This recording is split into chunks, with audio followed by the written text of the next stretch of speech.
more than 3,000 people were forced to flee their homes in San Bernardino, California, as a wildfire grew so massive the sky turned red for miles around. At least a dozen people had been injured and one died. The cause of the blaze? A pyrotechnic machine that was supposed to make candy-colored smoke for a gender reveal party. As of this recording, it's been burning for more than a month. And this isn't even the first time. In 2017, a gender reveal party with a fiery element went wrong in Arizona, consuming more than 40,000 acres of forest land and costing the man who triggered it over $8 million. My name's Moxie, and this is your Brain on Facts. According to the active fire map on the USDA Forest Service website, which you'll find in the show notes, dozens of large forest fires are burning across 13 western states right now. The whole thing has a very 2020 feel to it, but 2020 was only keeping up the trend. 6 of the worst fire seasons in the last 50 years have happened since the year 2000.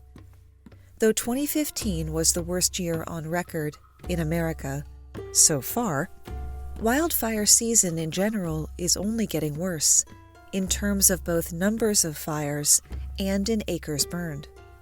And things aren't likely to get better in any kind of hurry. 4.5 million U.S. homes are identified as high or extreme risk of wildfire damage, with half of those being in California. Today's episode could easily have been part of our infrequent We Can't Have Nice Things series. According to the Insurance Information Institute, as many as 90% of wildfires in the U.S. are caused by people.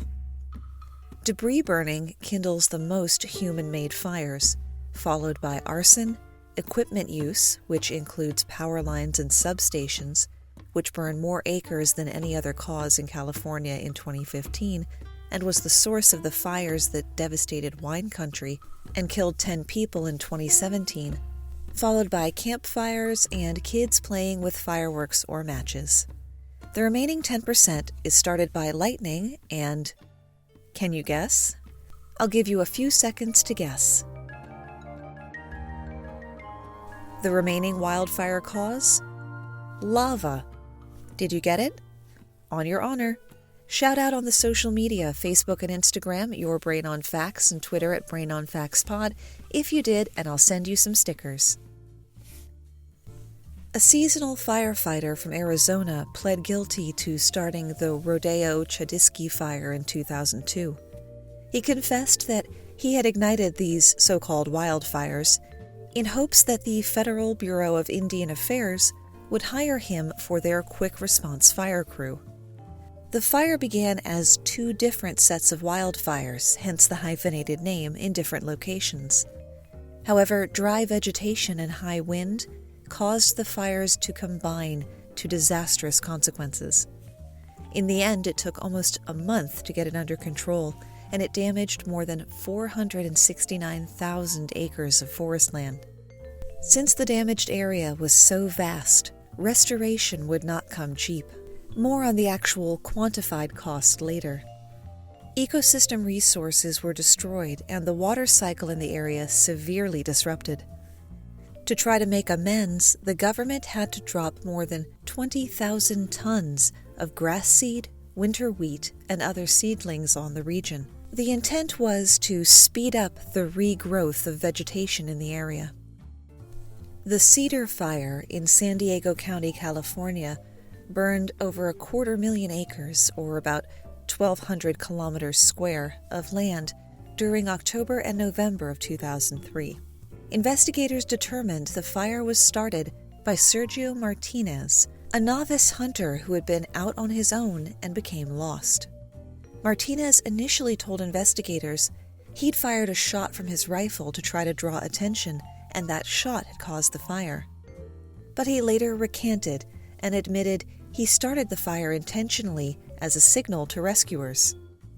After gathering sticks and brush, Martinez lit it and quickly lost control of it. Because of the heat, low humidity, and low moisture in the area, the surrounding vegetation caught quickly. Martinez was charged in federal court with setting the fire and also lying about it. The feds don't like lying. Well, they don't like when we lie to them anyway. In November 2005, a federal judge sentenced Martinez to 6 months in a work furlough program and ordered him to complete 960 hours of community service. He was also sentenced to 5 years probation and restitution of $9,000. As part of his plea, the prosecutors did drop the charges of lying to the investigators. Smoking, as the source of stray sparks, isn't as common as it used to be, but it still makes the top 5. The discarded butts of a South Dakota woman burned 83,000 acres in the year 2000, or 7% of the Black Hills National Forest. She didn't just toss it out her car window, which would be bad enough. She had pulled off the road to pee. Now, she could have dropped her ciggy in the puddle she had just created, but no, she had to drop it on the dry grass. Watch the grass catch fire, get in her car, and drive away. On the plus side, she won't be far from a toilet next time she needs one, as she'll be in prison until 2025. Isn't that a bit harsh, you might ask? Well, she also copped to setting 3 fires on purpose in Wyoming. A homeowner doing the wiring for his new hot tub started a 76,000-acre fire, the 3rd most destructive in California history when it happened. Next time, just spring for the electrician. A pair of Oregon homeowners insisted on mowing their lawn even though their county had forbidden mowing during the day, along with more typical fire hazard activities like campfires and fireworks. That fire burned 25,000 acres. The homeowners, a senior couple, were initially only given small fines for the mowing, but officials later sent them a slightly larger bill for $37 million, the cost of battling the blaze. They could have taken a page from a California man a decade before who got 4 years in prison for a fire that destroyed 80 homes and 11,000 acres, and all because he just had to mow his lawn. I actually realized the other day I have never once in my life used a lawnmower. Most of my adult life I raised goats, who worked on the grass a little bit, but mostly I just didn't care if the yard was overgrown. I still don't. The husband, on the other hand, has both a riding lawnmower and, not a word of a lie, a scythe. He's going to party like it's $13.99. While the 2002 rodeo fire was moving across the Arizona desert, a local woman got stranded in her car after it ran out of gas. In an attempt to get attention from a news helicopter covering the wildfire, Valinda Jo Elliott started a fire of her own. Although it worked and rescuers found her, the Chudesky Peak fire that she started was the one that hooked up with the rodeo fire and wiped out over 400 homes and nearly 500,000 acres. An equally easy-to-identify incendiarius was an influencer, in huge bunny ears, who thought a fire would really engage his followers. In 2016, one Johnny Mullins started a fire in the woods of Kentucky and went live on Facebook to describe it to his audience, like an actual news reporter live on the scene. Firefighters arrived a short time later, because it was pretty easy to find it, and put it out. Johnny Mullins was charged with second-degree arson. The news cycle seemed to lose interest after his indictment because I don't see any articles about the sentencing, but every article I did find describes him as an inspiring weatherman, so I will too, though I suspect that ship has sailed. A lot of relationships end badly, leaving a swath of collateral damage in their wake. We've all been there. But I bet none of your breakups ever resulted in 6 deaths and the largest wildfire in your state's history. Or maybe it did. I don't know your life. In June 2002, the Hayman Fire, named for a mining ghost town, took off smack dab in the middle of Colorado. When then-Governor Bill Owens returned from flying over the region, he told reporters, "It looks as if all of Colorado is burning today." The fire resulted directly in the death of one civilian from a fatal asthma attack and the deaths of 5 firefighters. It also took a toll to the tune of $39.1 million in suppression costs and total private property losses valued at over $40 million.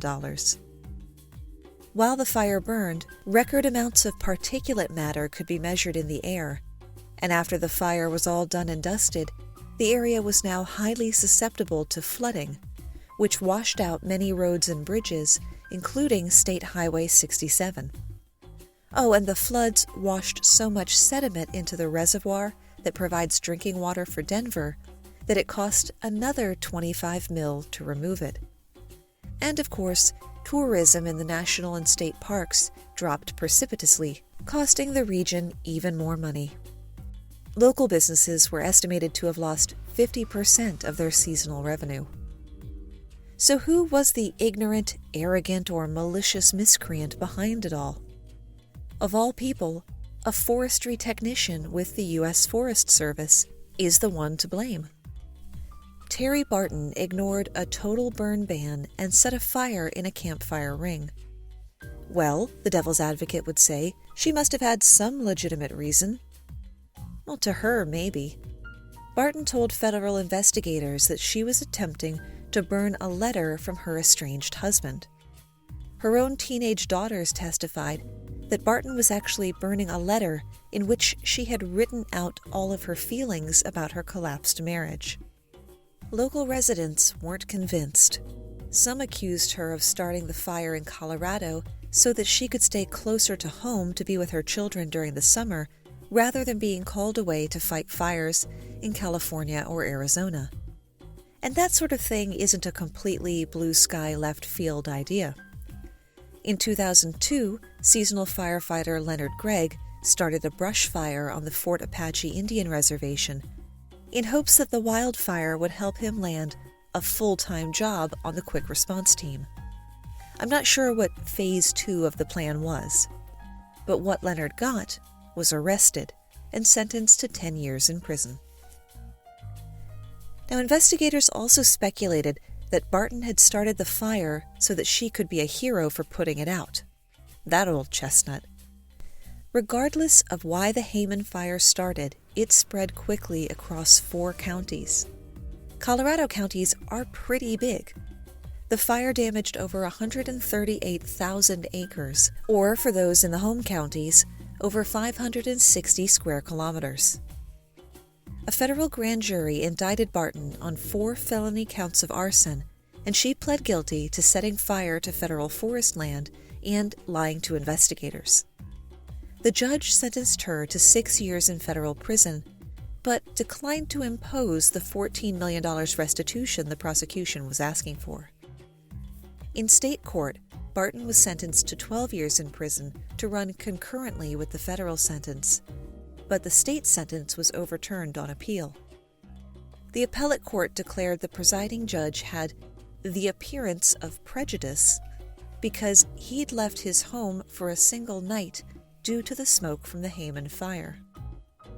Now, despite all the hours I spent watching Law & Order, and there were many, I won't claim to know how a change of venue process actually works, but it seemed to me like you'd have to be clear across the state to avoid a judge or a jury member who was affected in some way by the fire. A third judge sentenced Barton to 15 years of probation and 1,000 hours of community service.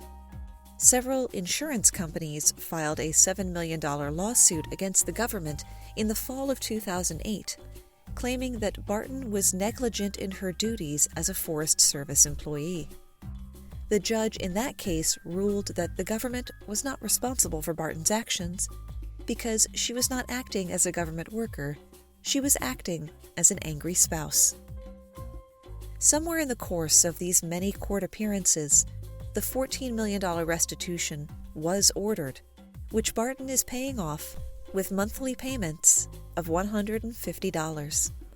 Even if there is no interest applied, at that rate, it will take Terry Barton 7,778 years to pay it off.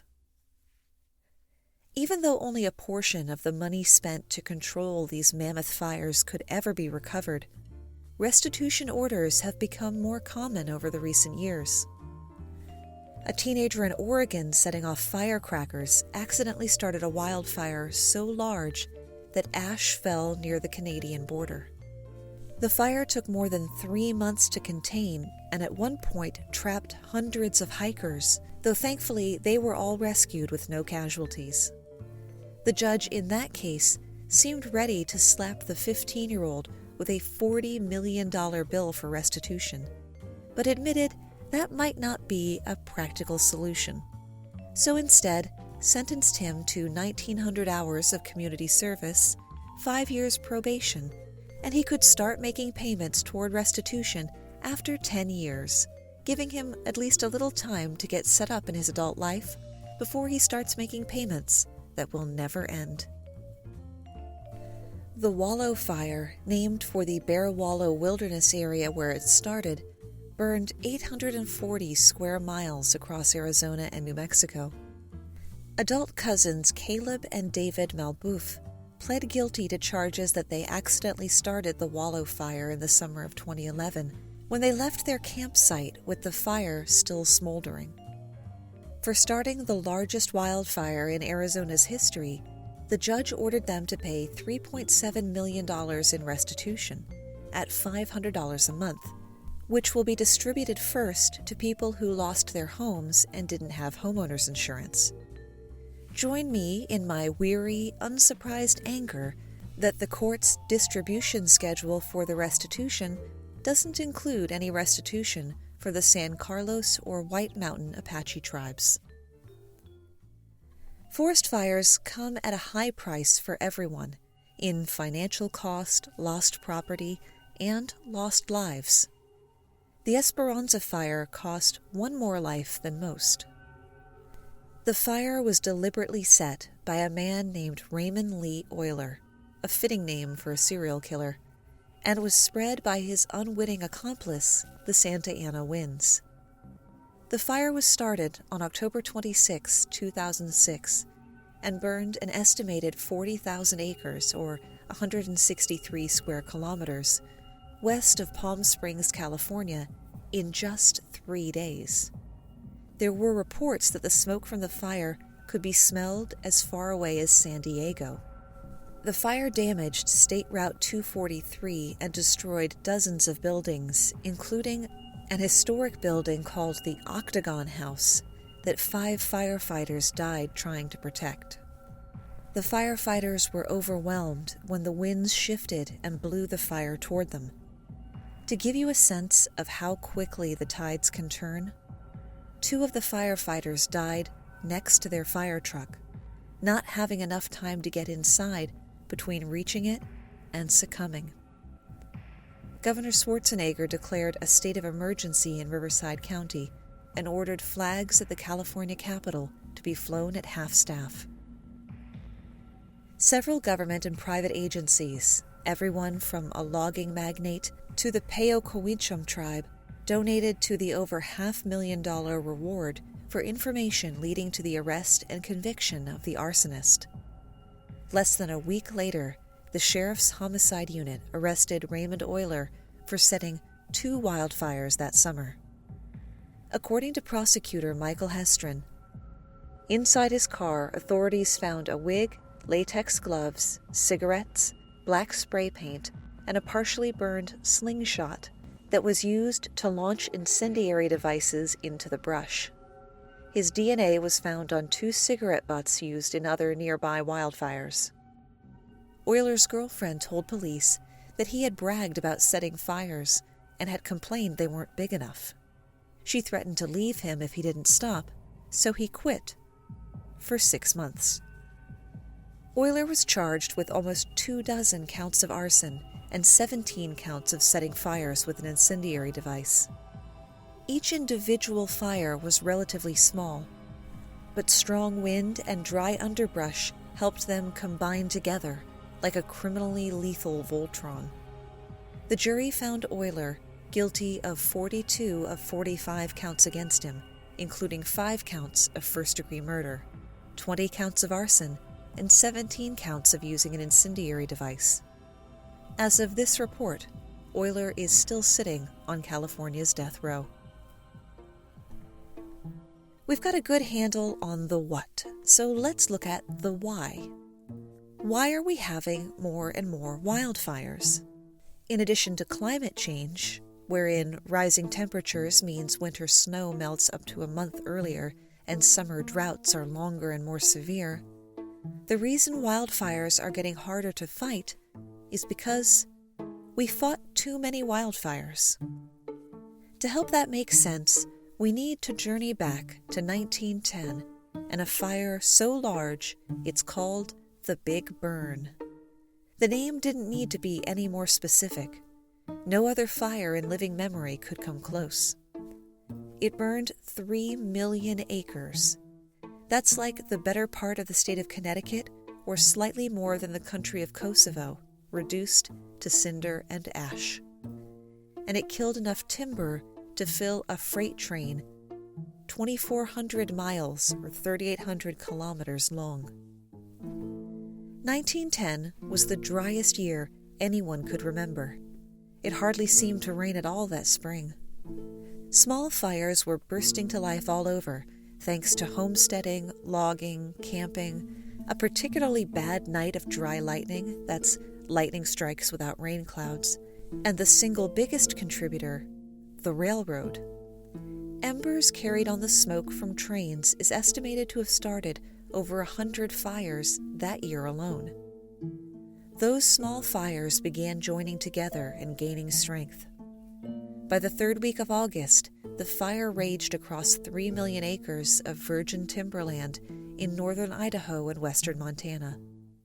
The fire was whipped up by the wind, which was created by the fire.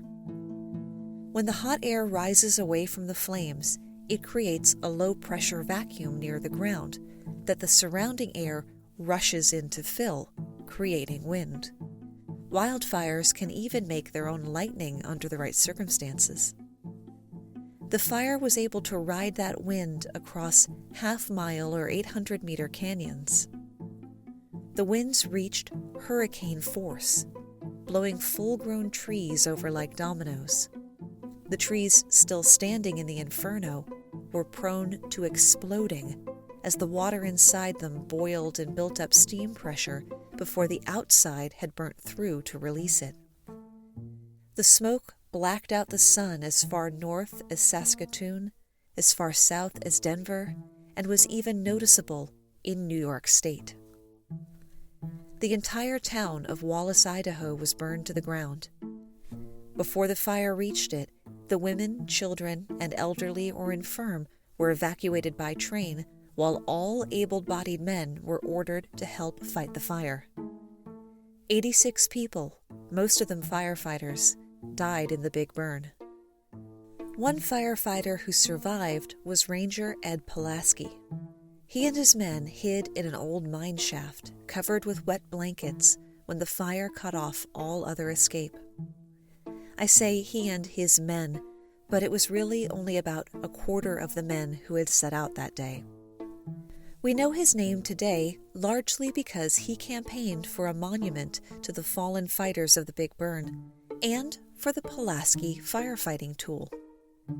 Until relatively recently in mankind's sometimes chaotic relationship with fire, firefighting tools were whatever you had on hand, and they often did the job as well as you would expect from improvised tools. Enter the Pulaski. Picture a fireman's axe, but instead of the sharp point at the back, it has something like a stretched-out hoe blade, or the old-timey woodworking tool called an adze. The firefighters can chop down trees with the axe side and use the adze side to dig trenches and cut away roots. While there is debate as to whether Ed Pulaski refined the tool from an existing one, or if it was later named after him in his honor, the Pulaski is a handy tool that is still in use today. The design remains basically unchanged. If it ain't broke, don't fix it. Though there is also a Super Pulaski, which is longer and beefier. Following the big burn, the Forest Service enacted policies with a singular, zero-tolerance focus. Put out all fires. The Forest Fires Emergency Act of 1908 had authorized nearly limitless spending for fire suppression, and in 1935, the 10 a.m. policy took effect. The 10 a.m. policy dictated that any and all fires must be contained and controlled by 10 o'clock in the morning the day after they were reported. For a while, everything was going swimmingly, and it reinforced the thoroughly colonizer mindset that white men have to jump in and control things that were otherwise getting by fine on their own. You see, fire happens. Fire has always happened. And like everything else in nature, it serves a purpose. Every so often, between 5 and 25 years it's estimated, natural fires in the forest burn leaf litter and debris on the ground, as well as smaller, what's called understory plants, preventing a buildup of fuel on the forest floor. Because the vegetation is burned while still in relatively small quantities, the forest fires are themselves smaller and shorter-lived. They tend not to reach the high canopies of trees, and so the forest survives. The new tender plant growth after the fire, fed in part by the carbon of the burned plants, draws the animals back to the area, and before long, Bob's your uncle, the forest is its old self again. Then we showed up. And by we, I mean what George Carlin self-identified as Whitey the Blue-Eyed Devil Patio Fay Gray Boy Honky Motherfucker. Fire bad, we declared. Things seemed to be going our way for a while, and there were fewer fires. Then a trend began to emerge. There might have been fewer fires, but the fires that didn't fall to the 10 a.m. policy were getting bigger and bigger with each passing year. Picture an average house with an average amount of stuff that gets cleaned with average frequency. A fire in the house would be bad. Trust me, I'm an expert on the topic. But you'd be able to get out, and the fire department could probably still save the house. Now picture any episode of Hoarders. Imagine one of those houses catching fire. Without the regular small fires to clean house, there was beaucoup fuel to help fires grow and spread. Thanks to the buildup of dead plants on the forest floor and understory plants that were taller than they used to be, the fires could now reach the canopy, killing trees that would otherwise survive and using them as fuel to burn that much hotter. It took us 40 years to figure this out and abandon the 10 a.m. policy. Since then, the Forest Service has focused its effort on fighting fires that threaten human life and property, the nonstop expansion of which is also part of the problem, while permitting smaller, not directly threatening us fires to burn naturally. Prescribed burns, often done in the wetter part of the year, are used in imitation of the periodic small natural fires to thin out potential fuel sources. Provided the EPA doesn't ban the burn because of the smoke violating the Clean Air Act, or there's an endangered species living in the area, or the public protests because they don't understand that we are literally fighting fire with fire. But we may be trying to dig our way out of too big a hole. Between 1960 and 1999, wildfires destroyed nearly 141 million acres of land in the U.S. Between 2000 and 2013, nearly 161 million acres were consumed by wildfires. More in 13 years than the previous 40 years combined. And that's where we run out of ideas, at least for today. The gender reveal party, which in this reporter's opinion is a megalomaniacal attempt to get yet more presents out of your friends and family, is credited to a colorful cake that started the trend, made by Myers Carvanitas in 2008. What's her hot take, no pun intended, on the recent news? According to her Facebook page, High Gloss and Sauce, stop it. Stop having these stupid parties. For the love of God, stop burning things down to tell everyone about your kid's penis. No one cares but you. Couldn't agree more. Just paint the nursery purple, green, or yellow and have done with it. Thanks for spending part of your day with me.